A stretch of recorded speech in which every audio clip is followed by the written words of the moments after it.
तो ये कहानी है दो सगे भाइयों की। दो शेर भाई जिनके नन्हे शेरों से राजा बनने तक का सफर किसी रोमांचक फिल्म से कम नहीं। दो भाइयों की ये दास्तां कई तरह के जानलेवा खतरों से भरी है, जिसमें कुछ भी हो सकता है। तो चलिए मेरे साथ और देखिए इन शेरों के जीवन के इन 5 सालों को बहुत करीब से।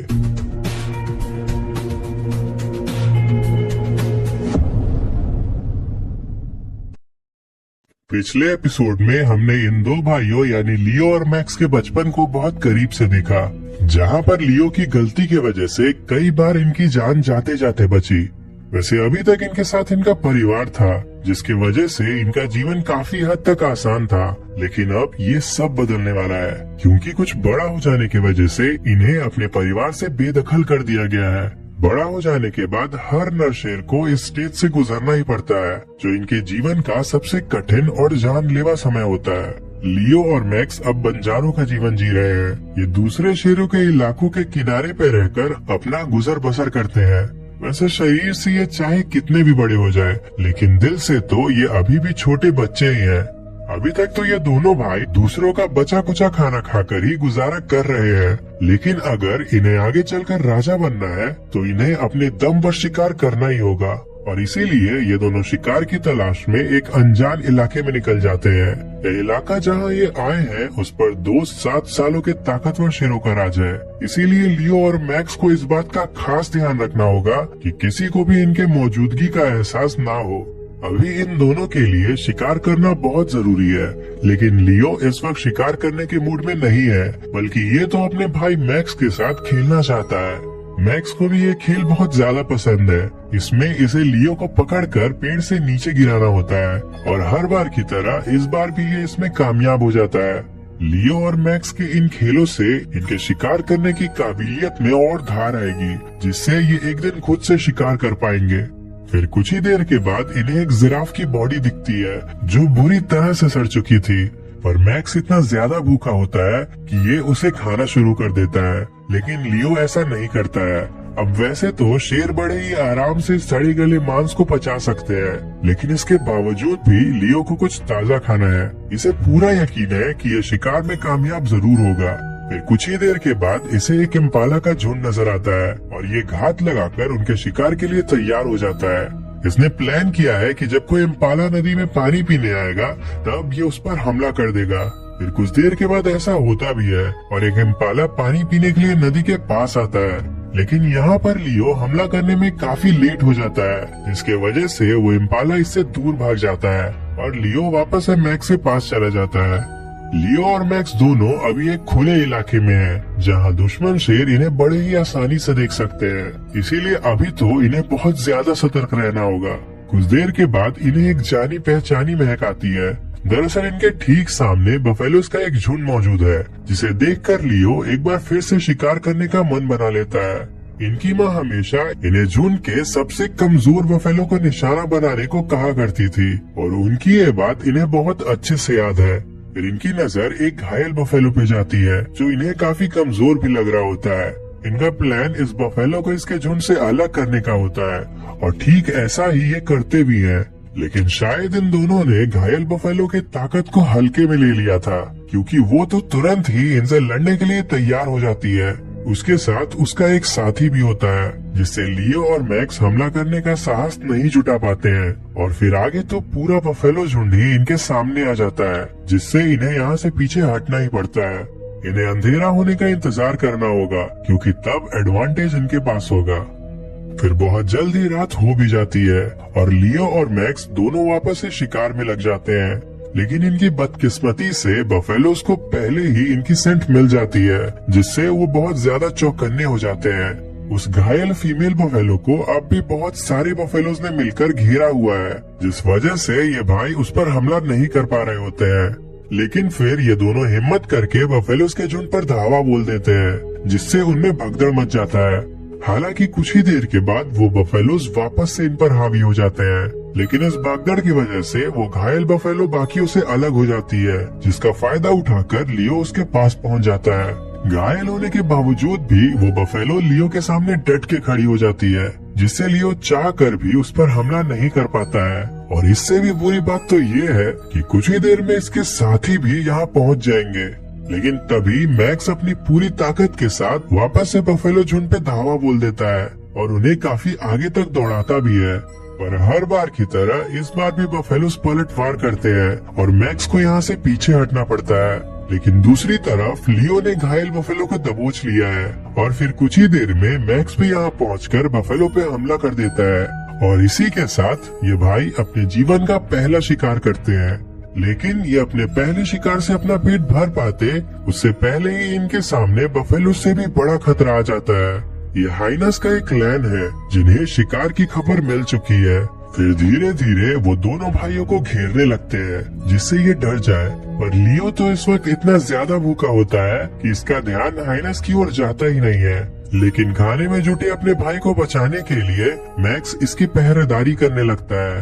ये कोशिश करता है कि हाइनस आगे ना बढ़े, पर कुछ ही देर के बाद यहाँ और हाइनस आ जाते हैं जिससे इसके लिए उन्हें संभाल पाना बहुत ज्यादा मुश्किल हो जाता है।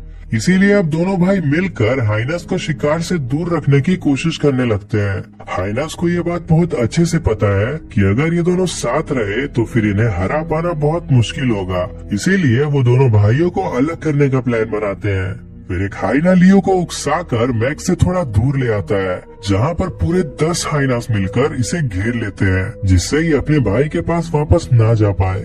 दूसरी तरफ मैक्स भी 9 हाइनास से घिर जाता है।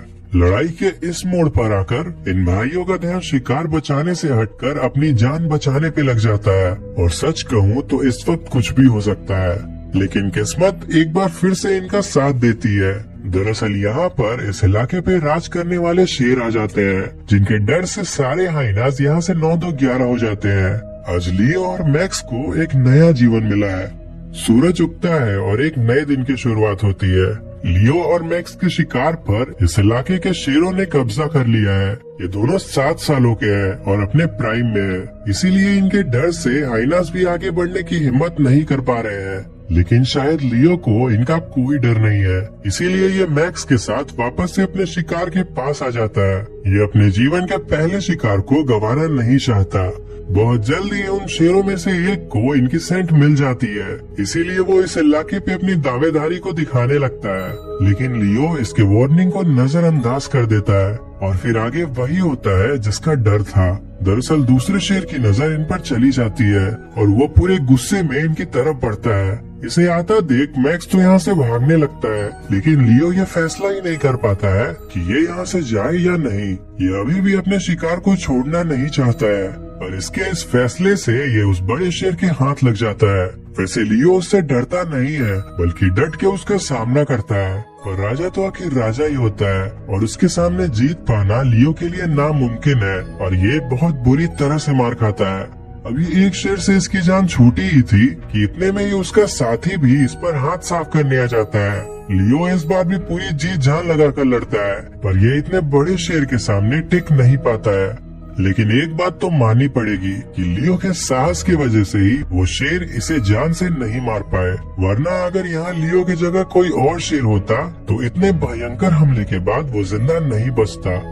16 घंटे बीत जाते हैं। इतने घंटों तक लियो लगातार सो ही रहा था। ऐसा ये सुबह में घटे हादसे को भुलाने के लिए कर रहा है। आज इसकी लापरवाही से इसकी और इसके भाई की जान भी जा सकती थी।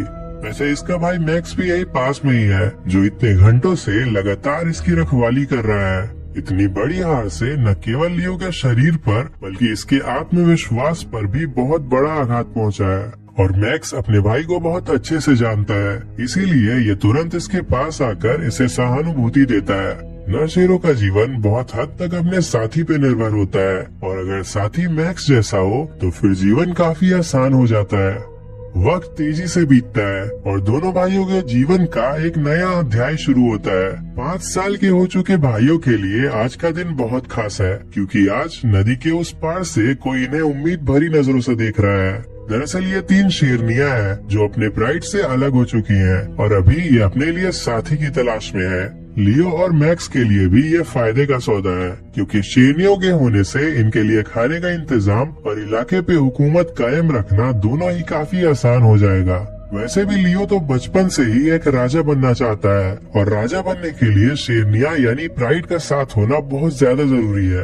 फिर कुछ ही दिनों के बाद लियो एक इलाके को अपने आधिपत्य में ले लेता है और इसी के साथ इसके बचपन का सपना पूरा हो जाता है। फिर कुछ देर के बाद ये सब शिकार करने के लिए निकल जाते हैं। शेरनियों के साथ होने की वजह से अब इनकी ताकत कई गुना बढ़ चुकी है। फिर सबसे पहले तो ये बफेलो झुंड को दौड़ा कर उसमें भगदड़ मचवा देते हैं, जिससे एक कमजोर बफेलो पीछे छूट जाता है और ये सब मिलकर उस पर धावा बोल देते हैं। लेकिन इस शिकार में जिसका सबसे अहम काम है वो तो कहीं नजर आ ही नहीं रहा है। दरअसल लियो ही है जिसे गर्दन दबोचने में महारत हासिल है और इसके अलावा ये काम किसी को भी अच्छे से नहीं आता। पर जब बहुत देर तक इंतजार करने के बाद भी लियो नहीं आता है तो मैक्स खुद ही बफेलो की गर्दन दबोचता है। लेकिन ये इस काम में लियो जैसा एक्सपर्ट नहीं है, जिस वजह से ये बफेलो का मुंह बंद नहीं कर पाता है और इसकी आवाज को सुनकर सभी बफेलोस इसे बचाने आ जाते हैं। शुरू में तो मैक्स डट के बफेलोस का सामना करता है, लेकिन लियो का साथ ना होने की वजह से ये ज्यादा देर तक उनके सामने टिक नहीं पाता है, जिस वजह से इन्हें अपने शिकार से हाथ धोना पड़ता है। लेकिन इससे भी कई गुना ज्यादा बुरी चीज तो लियो के साथ हुई है। बफेलोस के शिकार के दौरान ये बहुत बुरी तरह से घायल हो गया था। इसी वजह से ये अपने भाई की मदद करने भी नहीं जा पाया था। एक जख्मी शेर परिवार के लिए बोझ होता है, क्योंकि वो ना तो शिकार में साथ दे पाता है और ना ही परिवार की रक्षा कर पाता है। इसीलिए लियो को लगने लगता है कि अब इसके राज का अंत हो जाएगा और इतनी सालों की मेहनत से हासिल हुआ मुकाम ये खो देगा। लेकिन इस वक्त लियो अकेला नहीं है, बल्कि इसके साथ इसका भाई मैक्स भी है। वही मैक्स जिसने जीवन के हर मुश्किल वक्त में इसका साथ दिया है और इस बार भी ये बिल्कुल ऐसा ही करता है।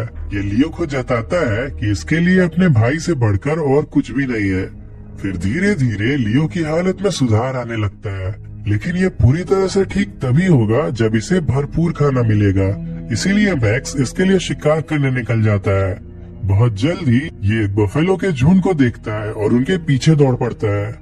इस वक्त लियो अपने भाई का साथ तो नहीं दे सकता है, लेकिन इसके बावजूद भी ये उसके पीछे पीछे चलता रहता है। फिर कुछ ही देर में मैक्स एक बफेलो को झुंड से अलग करके उस पर टूट पड़ता है। वैसे तो ये बफेलो काफी बड़ा है और मैक्स ने कभी भी अकेले इतने बड़े बफेलो का शिकार नहीं किया है, लेकिन अपने भाई की खातिर ये वो सब नहीं सोचता है और बफेलो को नीचे गिरा देता है। फिर लियो भी यहाँ आ जाता है और अपने सामने इतने बड़े शिकार को देखकर काफी खुश होता है। लियो बफेलो के निचले शरीर पर हमला करता है और मैक्स अब भी उसकी गर्दन को दबोचे रहता है।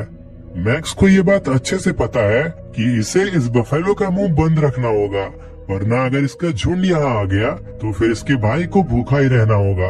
और मैक्स बिल्कुल ऐसा ही करता भी है। ये 10 मिनट तक बफेलो की गर्दन को दबोचे रखता है, जिससे वो दम तोड़ देता है और फिर बफेलो की सांस रुक जाने के बाद मैक्स चैन की सांस लेता है। इसने वो सब किया जो इसके भाई के लिए जरूरी था। इसके साथ ही अब मैक्स और लियो के पास वो 3 जरूरी चीजें भी आ चुकी हैं, जिनकी इन्हें बचपन से चाहत थी। ये दोनों एक दूसरे के साथ हैं। इनकी शेरनियां कुछ ही देर में यहाँ आ जाएंगी और इस इलाके में इनका ही राज है। अब एक राजा को इसके अलावा और क्या चाहिए। तो ये थी 2 भाइयों की कहानी। अगर आपको इन भाइयों के बचपन की कहानी देखनी है तो इस वीडियो पे क्लिक करिए, या अगर आप ऐसे ही और शेरों की